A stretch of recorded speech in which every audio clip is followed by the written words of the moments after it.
Never strafe during a DPS phase. This is just one of 27 unwritten rules of Destiny 2. How many of these do you recognize?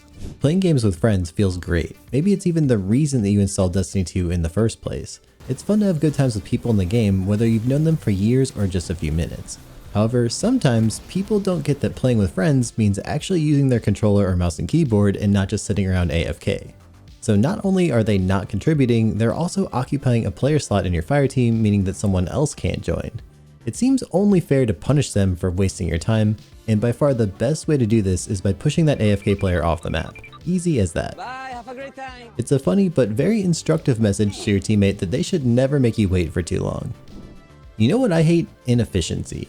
I'm a businessman after all. I like to use my resources wisely, watch my profits grow, and not waste assets on useless items. So it really bugs me when I'm the one dishing out the legendary shards for the raid banner, just to have a teammate forget to rally or somehow instantly cause us to wipe. But if you're just patient enough, you can take advantage of some social engineering to save those shards and let a teammate place that rally banner for you. Sometimes even two. You can also get some bonus points for talking someone into using explosives to plant that banner in a funny angle. Hey, do you like to play Warlock? Well that's great. In PvP you have a lot of cool options. You could try out some Voidwalker, maybe a little bit of freezing action on the Shadebinder. Even the big arc beam can be pretty fun sometimes. But guess what? When it comes to PvE, you have one job. That's to drop this big thing right over here. To be honest, Warlocks have some really cool PvE builds too, but when it comes to team play, someone's gotta be the one to drop that Will of Radiance. And if you're the only Warlock, that means that everyone's eyes are gonna be looking over at you. The community sentiment is that if you don't play it, you're throwing. But the power of the well giving basically immortality to your team is just way too good to pass up on. Raids are pinnacle PvE activities, often requiring dedicated time and the utmost attention from every member on your team. You have a limited amount of revives and you have to overcome some very hard challenges. This is why in the Destiny community, there's a special ritual for whenever the first death of a raid happens.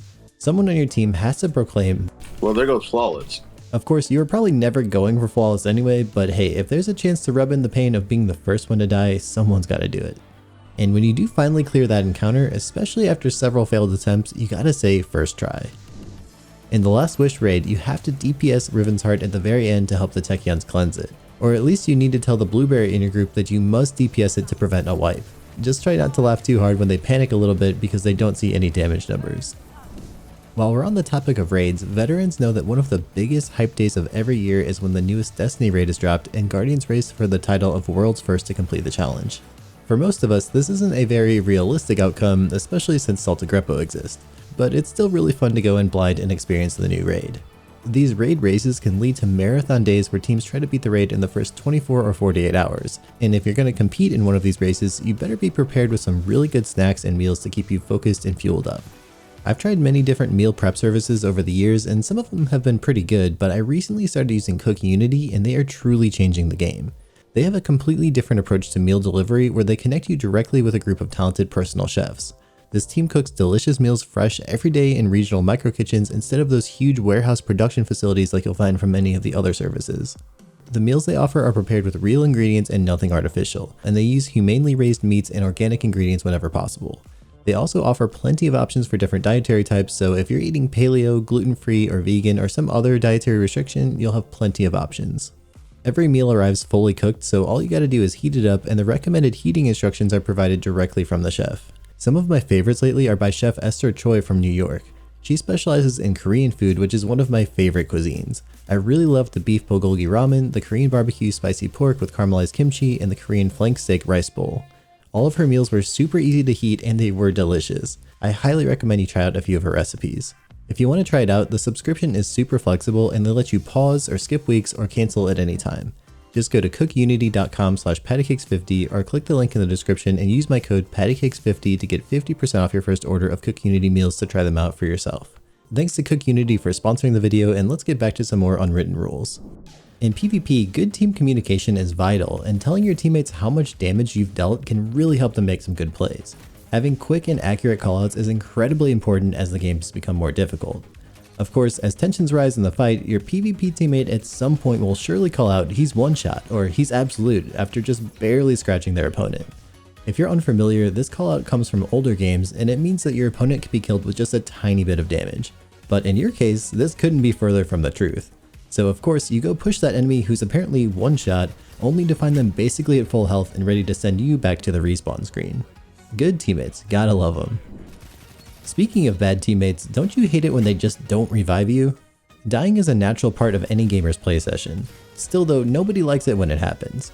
We want to enjoy that action and not wait around in the spawn screen. So let people have some fun and always be sure to revive your teammates. If you let your blueberry teammates stay dead when they're ready to be revived, you're gonna have a pretty hostile teammate during that strike. Even if it means they're instantly gonna get sniped, you're giving them a few extra milliseconds of playtime, and therefore you're doing a good deed by reviving them. If there's one thing you can be sure of as a Destiny player, it's that nearly everyone you encounter is going to be using Dim. It's basically a mandatory part of the Destiny experience, and it has been for years now. If you're a newer player, look up Destiny Item Manager and thank me later. Supers like Nova Bomb, Tether, Needle Storm, Gathering Storm, and Blade Barrage just have to be cast mid-air. Sure, you could technically cast them from the ground, but everyone knows it's common to jump up in the air because it just feels so much better. At least until your tether gets stuck up in the ceiling again. Whenever you come across a portal in Destiny, it's mandatory to jump through it instead of just walking. Sure, it doesn't technically make you go any faster to the other side, but for some reason it just feels so much better to jump. If you find a new light player in the cosmodrome, you must do everything in your power to impress them. If you see a walker out there, it's your job to destroy it in 2 seconds, so pop those supers, use your most OP weapons and builds, and protect them with your life. Alternatively, you could also use your supers directly on them or any weapons like 1000 voices to make them extremely confused. At the end of a strike, a raid, or a successful trip to the lighthouse and trials, you must emote on the chest to showcase your victory over the challenge. Bonus points for spending all of your abilities, your super, and your heavy ammo before the mission complete screen ends. If you have the chance to walk someone new through the Grasp of Avarice or the Pit of Heresy dungeons, then you have to tell that player to walk through the wrong door or step on the wrong plate to be sure that they get a good laugh. This is even better in the tricky Vex portal in the Garden of Salvation. If a player offers you a high five or a hug, you gotta give them one. It's just bad manners to ignore them. Or you could play my personal favorite, the Pattycakes game. Thanks to Bungie for making the perfect emo for me. If you ever find me out in the wild, there's a good chance that I'll offer to play it with you. If someone emotes at you on Meltdown or Multiplex through the window, you better emote back. Prime engrams are a great source of powerful loot, and often they'll round out your leveling process and help you progress even further.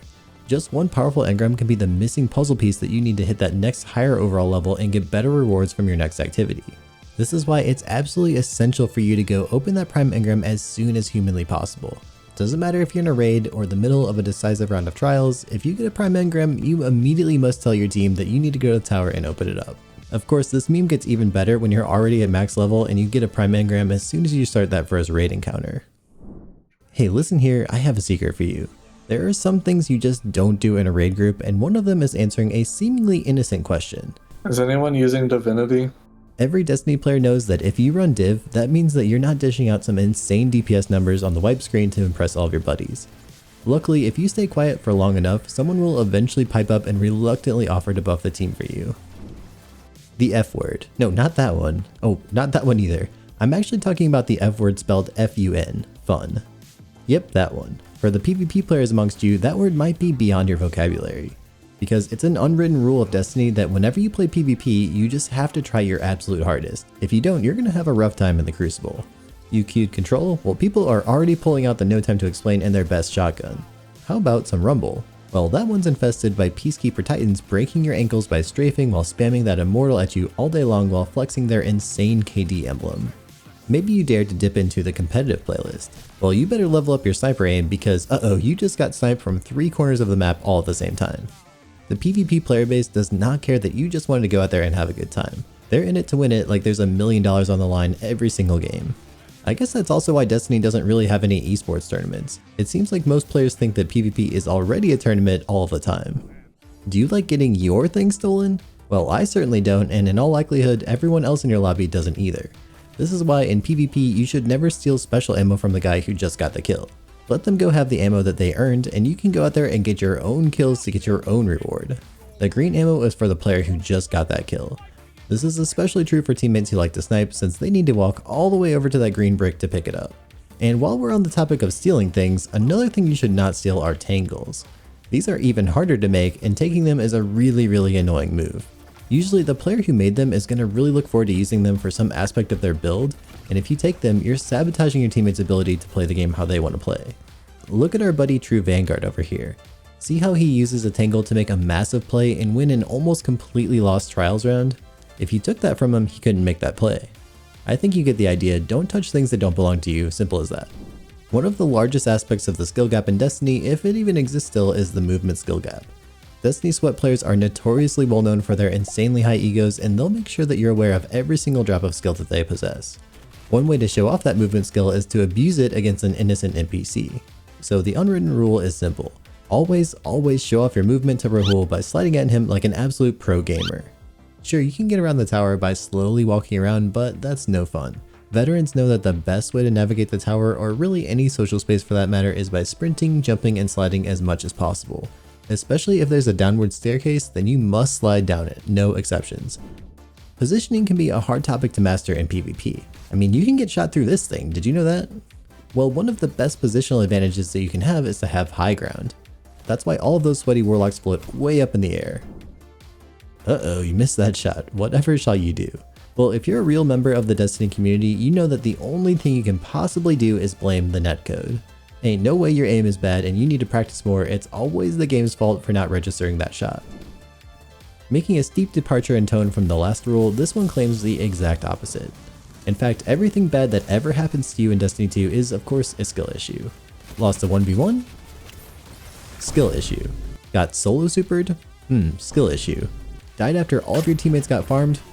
You're gonna have to carry harder, that is a skill issue. You got disconnected from the game because your electricity went out during a nuclear meltdown in your power plant, which led to the breakout of an apocalypse ending humanity as we know it? Sounds like a skill issue. People just really don't get it sometimes. Let's talk strategy. Sometimes a major part of strategy is actually planning what not to do. And here's one thing that you definitely do not want to do if you intend on winning. Do not be the first one to bag in a PvP game. It's a guaranteed loss, trust me on this one. By bagging first, you're giving your opponents full authority to harness the power of the dark side and unleash all of their anger and hatred upon you, leading to an accelerated defeat. It's also just not nice to do, and it probably means you're going to lose the game in the first place. So be nice to your fellow guardians out there, and someday they might return the favor and be nice back to you. But if someone drops the bag on you first, it's of course always fair game to retaliate with bags of your own. I mean, you gotta defend your honor after all. If you did a ton of damage during a boss DPS phase, it's mandatory to tell the team to wipe for damage just to see those big numbers pop up. The joke's even better if the boss is only a few points from dying. If you're not playing on your main class and you miss a jump in a jumping puzzle, it's always fair game to blame playing on the wrong class. Warlock jumps are pretty awkward after all, so it's really not your fault. Up next, check out my video showcasing all of the little weapon details and Easter eggs in Destiny 2. It's linked on screen and in the description.